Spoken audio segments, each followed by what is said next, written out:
Hello student, आज हम बीआरएफ की क्लास में एग्रीमेंट के बारे में पढ़ेंगे। एग्रीमेंट क्या होता है, उसकी विशेषताएं क्या होती है, उसके प्रकार क्या होते हैं। तो सबसे पहले हम बात करते हैं कि एग्रीमेंट किसे कहते हैं।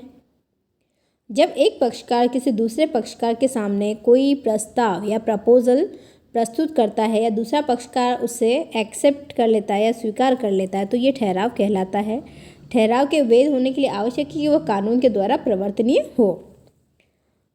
नेक्स्ट डेफिनेशन है, लीक के अनुसार ठहराव का आशय ऐसे दो व्यक्तियों के मध्य सहमति से है जो किसी निश्चित किए गए विषय पर एकमत हो। भारतीय अनुबंध अधिनियम की धारा 2E के अनुसार प्रत्येक वचन या वचनों का प्रत्येक समूह जिसमें वचन एक दूसरे के लिए प्रतिफल होते हैं ठहराव कहलाता है। नेक्स्ट डेफिनेशन है, चैटी के अनुसार एक प्रस्ताव जो स्वीकृत हो जाए ठहराव या करार कहलाता है। इसकी इक्वेशन जो है, प्रस्ताव प्लस स्वीकृति बराबर वचन या ठहराव। विशेषताएं, ठहराव के लिए आवश्यक लक्षण, दो या दो से अधिक पक्षकार होने चाहिए। प्रथम पक्षकार को हम प्रस्तावक या वचनदाता कहते हैं और दूसरे पक्षकार को हम स्वीकारकर्ता या वचन ग्रहीता कहते हैं। ठहराव का जो उद्देश्य है, उसका मुख्य उद्देश्य है कि वैधानिक संबंध स्थापित होने आवश्यक है दोनों पक्षकारों के मध्य। फिर दोनों पक्षकार एक ही विषय पर एक ही भाव से सहमत होने चाहिए। दोनों के मध्य पारस्परिक संवहन होना आवश्यक है। दोनों के मध्य परस्पर प्रस्ताव एवं स्वीकृति का होना भी अति आवश्यक है। पारस्परिक वचन एक दूसरे के प्रति प्रतिफल होना चाहिए। इक्वेशन, वचन प्लस प्रतिफल इज इक्वल टू ठहराव। नेक्स्ट हम क्लासिफिकेशन की बात करेंगे। ठहराव को 4 भागों में बांटा गया है। उसके सब पार्ट्स हैं। द फर्स्ट वन इज वैधता के आधार पर वैलिडिटी। वैधता के आधार पर वैध ठहराव, अवैध ठहराव और व्यर्थ ठहराव होते हैं।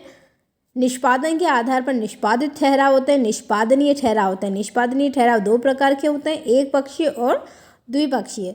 नेक्स्ट है निर्माण विधि के आधार पर स्पष्ट ठहराव और गर्भित ठहराव। और डी है पूर्णतया के आधार पर कॉम्पिटेंस, प्रवर्तनीय ठहराव और अप्रवर्तनीय ठहराव। इसको हम फर्दर डिस्कस कर रहे हैं। वैधता के आधार पर सबसे पहले है on the basis of validity, valid agreement, वैध ठहराव। ऐसा ठहराव जिसे कानून के द्वारा प्रवर्तित कराया जा सके वह वैध ठहराव कहलाता है।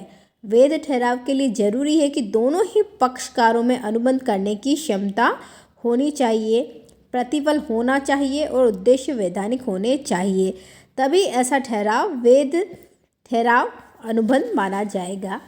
द नेक्स्ट वन है इल्लीगल एग्रीमेंट, अवैध ठहराव। ऐसा ठहराव जिसे कानून के द्वारा प्रवर्तित नहीं करा सकते हैं या कानून जिसे मान्यता प्रदान नहीं करता है, अवैध ठहराव कहलाता है। ऐसे ठहराव लोक नीति के विरुद्ध या दंडनीय प्रकृति के होते हैं या अनैतिक कपटमय प्रकृति के होते हैं। व्यर्थ ठहराव, वॉइड एग्रीमेंट। ऐसे ठहराव जिनका कोई भी वैधानिक अस्तित्व नहीं होता। ऐसे ठहरावों में पक्षकारों के न तो वैधानिक दायित्व उत्पन्न होते हैं और न ही वैधानिक अधिकार। इन्हें राजनियम के द्वारा प्रवर्तित नहीं कराया जा सकता है। नेक्स्ट बी, निष्पादन के आधार पर on the basis of performance executed agreement, निष्पादित ठहराव। किसी भी ठहराव के दोनों पक्षकार अपने अपने वचनों को पूरा कर देते हैं और कुछ भी करने को शेष नहीं रहता, निष्पादित ठहराव कहलाते हैं। निष्पादनीय ठहराव, एग्जीक्यूटरी एग्रीमेंट। निष्पादनीय ठहराव वह ठहराव होते हैं जिनमें एक पक्षकार या दोनों ही पक्षकारों को अपने वचनों को पूरा करना अभी बाकी है। जब एक पक्षकार तो अपने दायित्व को पूरा कर लेता है किंतु दूसरे पक्षकार को अपने दायित्व को पूरा करना अभी बाकी है, तो इसे एक पक्षीय निष्पादनीय ठहराव कहते हैं। जब दोनों ही पक्षकारों को दायित्व को पूरा करना अभी शेष है तो ये द्विपक्षीय निष्पादनीय ठहराव कहलाता है। नेक्स्ट सी है निर्माण विधि के आधार पर on the basis of method of the formation. पहला एक्सप्रेस एग्रीमेंट या स्पष्ट ठहराव। जब एक पक्षकार ठहराव करने की भावना से दूसरे पक्षकार को लिखित में या मौखिक में प्रस्ताव करता है तो दूसरा पक्षकार उसी ही भावना और अर्थ में अपनी सहमति देता है, तो ऐसा ठहराव स्पष्ट ठहराव कहलाता है। नेक्स्ट है इम्प्लाइड एग्रीमेंट, गर्भित ठहराव। जब ठहराव के पक्षकार प्रचलित रीति रिवाजों, प्रथाओं, परिस्थितियों या आचरण से प्रस्ताव और स्वीकृति करते हैं तो ये गर्भित ठहराव कहलाता है। नेक्स्ट है पूर्णता के आधार पर, on the basis of the completeness, प्रवर्तनीय, एनफोर्सेबल एग्रीमेंट। ऐसे ठहराव जिनमें कोई कमी न हो और कानून के द्वारा अनुबंध की भांति प्रवर्तित कराया जा सके। नेक्स्ट है अनफोर्सेबल एग्रीमेंट, अप्रवर्तनीय ठहराव। ऐसे ठहराव जो वैध तो होते हैं लेकिन तकनीकी कमियों के कारण प्रवर्तित नहीं कराए जा सकते, अप्रवर्तनीय ठहराव कहलाते हैं। स्टाम्प कम लगाना, रजिस्ट्री ना होना आदि। Thank you.